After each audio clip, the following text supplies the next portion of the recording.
Hello boys and girls, ladies and gentleman, ഇന്ന് നമ്മൾ Marco എന്ന് പറഞ്ഞ മൂവിയുടെ റിവ്യൂ ആണ്. സോ മാർക്കോ എന്ന് പറയുന്നത് നമുക്ക് എല്ലാവർക്കും അറിയാം. നമ്മൾ ഒരുപാട് പേര് കാത്തിരുന്ന ഉണ്ണിമുകുന്ദൻ്റെ ഒരു കിട്ടുക്ക് സിനിമയാണ്. നമ്മൾ ട്രെയിലറൊക്കെ കുറേ നാൾ മുന്നേ എല്ലാവരും ഇങ്ങനെ ആകാംക്ഷയുടെ മുൾമുനയിൽ നിന്ന് കാത്തിരുന്ന ഒരു സിനിമയാണ് മാർക്കോ. അപ്പോൾ എന്താണ് മാർക്കോ?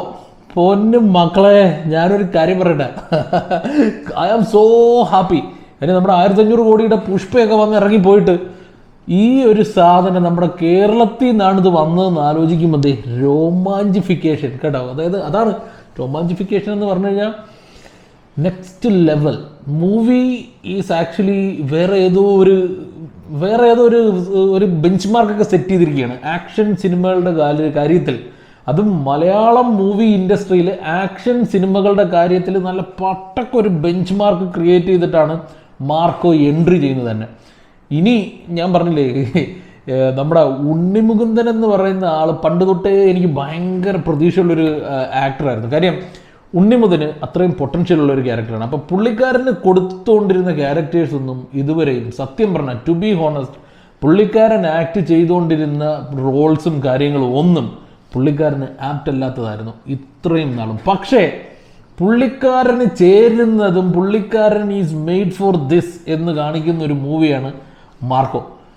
ആക്ഷൻ സീക്വൻസും ആ വരക്കവും നിപ്പും ഒക്കെ ഒന്ന് കാണണം എൻ്റെ പൊന്നും മക്കളെ. ഞാൻ ബാക്കിയുള്ള എല്ലാ നടന്മാരുടെയും ഫാൻസിൻ്റെ അടുത്ത് ഞാൻ പറയാണ്, തള്ളയ്ക്ക് വിളിച്ചാലും സാരമില്ല, മമ്മൂട്ടി മോഹൻലാലൊക്കെ വീട്ടിൽ പോയി ഇരിയടേ, വഴി മാറി കൊടുക്കണം മുണ്ടയ്ക്കൽ ശേഖര എന്ന് പറയത്തില്ലേ. ആക്ഷൻ ഒന്നും എടുക്കരുത്. ഇനി നിങ്ങൾ ക്യാരക്ടർ സിനിമയൊക്കെ പിടിക്കാവൂ. കാര്യം എന്ത്, ഉണ്ണിമുകുന്ദനൊക്കെ വന്ന് പിന്നെ ARM ഒക്കെ കണ്ട് പൊക്കി പറഞ്ഞവരടുത്ത് പൊന്നു മക്കളെ, ടൊവിനോയ്ക്ക് പറ്റാത്ത കുറേ ആക്ഷനും കുറേ ക്യാരക്ടറൊക്കെയാണ് അവിടെ ചെയ്തു വെച്ചിരുന്നത്. മനസ്സിലായോ? ടൊവിനോ എൻ്റെ റിവ്യൂ ഇപ്പോഴും എടുത്ത് നോക്കിയാൽ മതി. എനിക്ക് ഇഷ്ടപ്പെടാത്ത കൂതറ സിനിമയാണ് ARM. ഉണ്ണിമുകുന്ദൻ്റെ മാർക്കോ നിങ്ങൾ തിയേറ്ററിൽ പോയി കണ്ടിട്ട്, ഞാൻ ചലഞ്ച് ചെയ്യാം, തിയേറ്ററിൽ പോയി കണ്ടിട്ട് ഇഷ്ടപ്പെട്ടില്ലെങ്കിൽ വന്നത് തള്ളയ്ക്ക് വിളിക്കും. ഞാൻ ഈ റിവ്യൂ പരിപാടി നിർത്തിപ്പോവാം. വേറെ ലെവൽ ബെഞ്ച് മാർക്കാണ് പുള്ളി സെറ്റ് ചെയ്തിരിക്കുന്നത്. അത്രയ്ക്ക് കിട്ടുക്ക് മൂവിയാണ് മാർക്കോ എന്ന് പറയുന്ന സാധനം. ഞാനിപ്പോഴും വീണ്ടും പറയുന്നത്, മമ്മൂട്ടി മോഹൻലാൽ നിങ്ങൾക്കൊന്നും ഇനി പറ്റൂല ഇങ്ങനൊന്നും ആക്ട് ചെയ്യാൻ. നമ്മുടെ ആക്ഷൻ ഹീറോ എന്ന് പറയുന്നത് കേരളത്തിൽ നിന്ന് ഒരു ആക്ഷൻ ഹീറോ വന്നിരിക്കുകയാണ് ഗൈസ്. അതാണ് എനിക്ക് പറയാറുള്ളത്. കേരളത്തിലെ ആക്ഷൻ ഹീറോ. ഇത്രയും നാൾ ഞാൻ ഇങ്ങനൊരു ക്യാരക്ടർ, ഇങ്ങനൊരു ഹീറോ കേരളത്തിൽ നിന്ന് വരണമെന്ന് വിചാരിച്ചുകൊണ്ടിരുന്നു. അതാണ് ഇങ്ങേര്. അങ്ങേര് നല്ല 100% ജസ്റ്റിഫൈഡ് ആയിട്ട് ആക്ട് ചെയ്ത് പൊലിപ്പിച്ച് വെച്ചിട്ടുണ്ട്. ഫൈറ്റ് സീക്വൻസ് ഒക്കെ ഉണ്ട്. എൻ്റെ പൊന്നും മക്കളെ, ചില സീൻസ് ഒക്കെ ഉണ്ട്. അവർ കംപ്ലീറ്റ് മ്യൂസിക് കിട്ടിയിട്ട് സ്റ്റെയർ കേസിലൊരു ഫൈറ്റ് ഉണ്ട് കേട്ടോ.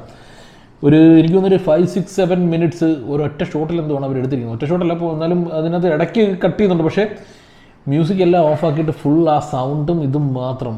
വയലൻസ് എന്നൊക്കെ പറഞ്ഞാൽ വേറെ ഏതൊക്കെയോ ലെവൽസ്. ഇപ്പം കിൽ മൂവി കണ്ടവർക്കൊക്കെ അറിയാം. കില്ല് കണ്ടിട്ട് കില്ല് വയലൻസ് ആണെന്ന് നിങ്ങൾ ചിന്തിക്കുവാണെങ്കിൽ കില്ല് ഈ സിനിമയുടെ ഒരു 10% മാത്രമേ ഉള്ളൂ വയലൻസ്. അൾട്രാ വയലൻസ് ആണ് കേട്ടോ. ഇപ്പോഴേ ഞാൻ പറയാണ്, എൻ്റെ ഒരു വലിയ റിക്വസ്റ്റാണ്, ഫെയിൻറ്റ് ഹാർട്ടഡ് ആയിട്ടുള്ള ആളുകൾ, ഒരു 15 വയസ്സിൽ താഴെ 13 വയസ്സിൽ താഴെയുള്ള പിള്ളേർ, ഒരു 55 വയസ്സിന് മുകളിലോട്ടുള്ളവർ, ഈ ഫെയിൻറ്റ് ഹാർട്ടഡ് ആയിട്ടുള്ള പെൺകുട്ടികൾ, ഇവരെയും കൊണ്ടൊന്നും തിയേറ്ററിൽ പോകരുത്. തിയേറ്ററിൽ ഇരുന്ന് സത്യം പറഞ്ഞാൽ ചത്തുപോകും. ഹാർട്ട് അറ്റാക്ക് വന്ന് ചുമ്മാ പറഞ്ഞല്ല, സത്യം പറഞ്ഞാൽ തിയേറ്ററിൽ ഇരുന്ന് ചത്തുപോകുന്ന രീതിയിലത്തുള്ള അടാറ് വയലൻസ് ആണ് അവസാനത്തെ ക്ലൈമാക്സിലെ വയലൻസ് ഒക്കെ കാണുമ്പോൾ ഉണ്ടല്ലോ. അതായത് ഞാൻ തിയേറ്ററിൽ ഒബ്സർവും കൂടെ ചെയ്യും ഗൈസ്. അപ്പം ക്ലൈമാക്സിലെ വയലൻസ് എന്നൊക്കെ പറഞ്ഞു കഴിഞ്ഞാൽ നമ്മൾ ആക്ച്വലി മലയാളം സിനിമയിൽ നിന്നല്ല ഇന്ത്യൻ സിനിമയിൽ പോലും ഞാൻ ആലോചിക്കുകയായിരുന്നു എങ്ങനെ സെൻസർ ബോർഡ് ഇതൊക്കെ അലോ ചെയ്ത് കാണിക്കാനെന്ന്. ഞാൻ ഇപ്പോഴും വിചാരിക്കുന്ന ഒരു കാര്യമുണ്ട്, സെൻസർ ബോർഡിനെ കട്ട് ചെയ്തിട്ടാണ് ഇവർ, സെൻസർ ബോർഡിൻ്റെ കോപ്പി ആയിരിക്കത്തില്ല ഇത് കാണിച്ചിരിക്കുന്നതെന്ന് പോലും ഞാൻ ചിന്തിക്കുന്നുണ്ട്. കാര്യം അമ്മാതിരി വയലൻസ് ആണ് കാണിച്ചു വെച്ചിരിക്കുന്നത്. ഹൊറിബിൾ എന്ന് പറഞ്ഞാൽ.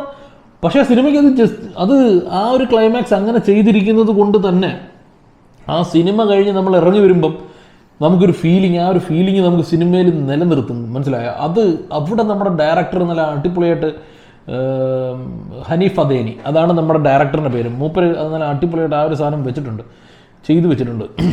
പിന്നെ വയലൻസിൻ്റെ ലെവലിൽ ആ പാട്ടൊക്കെ നമ്മുടെ ഉണ്ണിമുകുന്ദൻ്റെ ആക്ഷനൊക്കെ എന്ന് പറഞ്ഞു കഴിഞ്ഞാൽ അവസാനത്തെ ക്ലൈമാക്സിലെ ഫൈറ്റൊക്കെ ഉണ്ട്. അതൊക്കെ എന്ന് പറഞ്ഞു കഴിഞ്ഞാൽ നമുക്ക് ഒരുപാട് സിനിമകളുമായിട്ടൊക്കെ ഉപമിക്കാൻ പറ്റും. ലിയോയിലെ സീൻസൊക്കെ വരുന്നുണ്ട്. നമ്മുടെ പുഷ്പയിലെ തന്നെ കൈകെട്ടിയിട്ടുള്ള അടിയൊക്കെ ഉണ്ട്. പക്ഷേ പുഷ്പയിലെ കൈകെട്ടിയിട്ടുള്ള അടിയും ഇതിനകത്തോട്ടുള്ള കൈകെട്ടിയിട്ടുള്ള അടിയും തമ്മിൽ വളരെ വ്യത്യാസമുണ്ട്. ഇതിനകത്ത് വളരെ നല്ല രീതിയിലാണ് ആ കൈ കെട്ടിയിട്ടൊക്കെ ഉള്ള അടിയും സ്റ്റണ്ടും ഒക്കെ ചെയ്തു വെച്ചിരിക്കുന്നത്. പിന്നെ ഉണ്ണിമുകുന്ദൻ്റെ ലാക്ക് കുറച്ച് നെഗറ്റീവ് പോയിന്റ്സ് പറയാനാണെന്നുണ്ടെങ്കിൽ ഉണ്ണിമുകുന്ദൻ്റെ ചില ഡയലോഗ്സ് അതായത് വിഷ്വൽസ് ഒക്കെ ഞാൻ ആദ്യമേ പറയണം, വിഷ്വൽസ് ക്യാമറ സൂപ്പറാണ്, ക്യാമറ വർക്കൊക്കെ ചെയ്തു വെച്ചിരിക്കുന്നത്. പക്ഷേ ഈ വിഷ്വൽസും ബാക്കിയുള്ള VFXും കാര്യങ്ങളും എല്ലാം നോക്കി നല്ലതുപോലെ ആക്കിയപ്പോൾ ഡയലോഗ് ഡെലിവറി എവിടെയൊക്കെയോ കൈവിട്ട് പോയോ എന്ന് എനിക്കൊരു സംശയമുണ്ട്. ഡയറക്ടറിൻ്റെ പാർട്ടിയിൽ നിന്നാണ് അത്, മിക്കവാറും ഡയറക്ടറുടെ പാർട്ടിയിൽ നിന്നായിരിക്കും. കാര്യം ഉണ്ണിമുകുന്ദൻ നല്ല രീതിയിൽ തന്നെ അഭിനയിച്ച് വന്നിട്ടുണ്ട്, അപ്പോൾ പുള്ളിയുടെ ഭാഗത്തു നിന്നായിരിക്കത്തില്ല. പക്ഷേ കുറച്ചും കൂടെ എനിക്ക് തോന്നിയ സ്ഥലങ്ങളുണ്ട്, കുറച്ചും കൂടെ ഒക്കെ ഡയലോഗ്സ് ഒക്കെ ബെറ്റർ ആക്കാമായിരുന്നു എന്ന് തോന്നിയ കുറേ സ്ഥലങ്ങളും ഏരിയാസും ഉണ്ട്. പിന്നെ എടുത്തു പറയേണ്ട ഒരു ക്യാരക്ടറാണ് നമ്മുടെ ജഗദീഷ് അഭിനയിക്കുന്ന ക്യാരക്ടർ. അത് നല്ല അടിപൊളിയായിട്ട് മൂപ്പരൊരു വില്ലൻ കഥാപാത്രത്തിന്, ഇത് സസ്പെൻസ് ഒന്നുമില്ല, പുള്ളി തന്നെയാണ് അതിനകത്ത് പ്രമുഖ വില്ലൻ കഥാപാത്രത്തിന് ജഗദീഷ് ചെയ്തു വെച്ചിരിക്കുന്നത് നല്ല സൂപ്പറായിട്ട് തന്നെയാണ് ചെയ്തു വെച്ചിരിക്കുന്നത്. ക്ലാസ് മൂവി, ക്ലാസ്സായിട്ട് ചെയ്തു വെച്ചിട്ടുണ്ട് മൂപ്പര വില്ലൻ കഥാപാത്രം. പിന്നെ കുറേ വില്ലന്മാർ, കുറേ ക്യാരക്ടേഴ്സ് ഉണ്ട്. അപ്പോൾ ഇവരൊക്കെ നല്ല അടിപൊളിയായിട്ട് തന്നെയാണ് അതിനകത്ത് വില്ലൻ. കാര്യം നമുക്ക് ഇതിനകത്തുള്ളൊരു വില്ലൻ്റെ അടുത്ത് ദേഷ്യം തോന്നി നമുക്ക് ചാടി എണീറ്റ് കൊടുക്കണം രണ്ടടിയെന്ന് പറയാനുള്ള ആ ഒരു ഫീലിംഗ് നമുക്ക് തോന്നിയാൽ അതിൻ്റെ അർത്ഥം അവൻ നല്ലതുപോലെ അഭിനയിച്ചെന്നാണ്. കാര്യം അത് നമ്മുടെ മൈൻഡിൽ വരെ വന്നു ആ ഒരു സാധനം ഇതിനകത്ത് വില്ലന്മാർ നമുക്ക് കൊണ്ടുവരുന്നു. അതുകൊണ്ട് തന്നെ ഇത് അഭിനയിച്ചിരിക്കുന്ന ഓരോ ക്യാരക്ടേഴ്സും അവരുടെ ജോബ് നല്ല 100% ജസ്റ്റിഫൈഡ് ആയിട്ട് തന്നെയാണ് ചെയ്തിരിക്കുന്നത്. പിന്നെ സിദ്ദിഖിൻ്റെ ആക്ടിംഗ് ഒക്കെ നമ്മൾ എടുത്ത് പറയേണ്ട ഒരു സാധനമാണ്, ഒരു മാസ്റ്റർ പീസ് ഒരു സാധനമാണ് സിദ്ദിഖ് ഇതിനകത്ത് ഡെലിവർ ചെയ്തിരിക്കുന്നത്. ഞാൻ നിങ്ങളുടെ അടുത്ത് പറയുവാണെങ്കിൽ ഈ ഒരു മൂവി ഞാൻ എങ്ങനെ പോയാലും ഞാൻ ആക്ച്വലി കണ്ണുടച്ച് ഇത് മലയാളത്തിൽ നിന്നായതുകൊണ്ട് ഈ സിനിമയ്ക്ക് എങ്ങനെ പോയാലും ഒരു 4.5 ഒക്കെ കൊടുക്കും. എന്തുകൊണ്ടെന്ന് ചോദിച്ചു കഴിഞ്ഞാൽ നിങ്ങൾ കണ്ടിട്ട് വാ, അപ്പം നിങ്ങൾക്ക് മനസ്സിലാവും 4.5 എന്തുകൊണ്ട് ഈ സിനിമയ്ക്ക് ഞാൻ കൊടുത്തു എന്ന്. പുഷ്പ കണ്ടു, പുഷ്പേനേക്കാളും എനിക്ക് ഇത് കുറച്ചും കൂടി ഇഷ്ടപ്പെട്ടു. പുഷ്പ വേറൊരു ലീഗ് സിനിമയാണ്.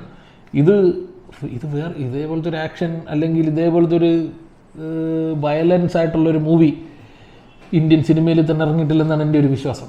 നിങ്ങൾ പോയി തിയേറ്ററിൽ പോയി കണ്ട് മസ്റ്റ് തിയേറ്ററിക്കൽ വാച്ചാണിത്. ഇതൊക്കെ OTTയിൽ വന്ന് നമുക്ക് കാണാൻ പറ്റൂല. കാര്യമെന്ന് പറഞ്ഞു കഴിഞ്ഞാൽ പേരൻസിൻ്റെയും പിള്ളേരുടെയും മുന്നിലിരുന്നൊന്നും കാണാൻ പറ്റാത്തൊരു സിനിമയാണിത്. ഇതൊക്കെ തിയേറ്ററിൽ പോയി ആ എഫക്റ്റിൽ പഞ്ചി തന്നെ ഇരുന്ന് കാണേണ്ടതാണ്. അപ്പോൾ എല്ലാവരും പെട്ടെന്ന് തന്നെ തിയേറ്ററിൽ മാർക്ക് കാണാൻ പോക്കോ. അപ്പോൾ നമുക്കിനി അടുത്ത റിവ്യൂ ആയിട്ട് പിന്നെ കാണാം.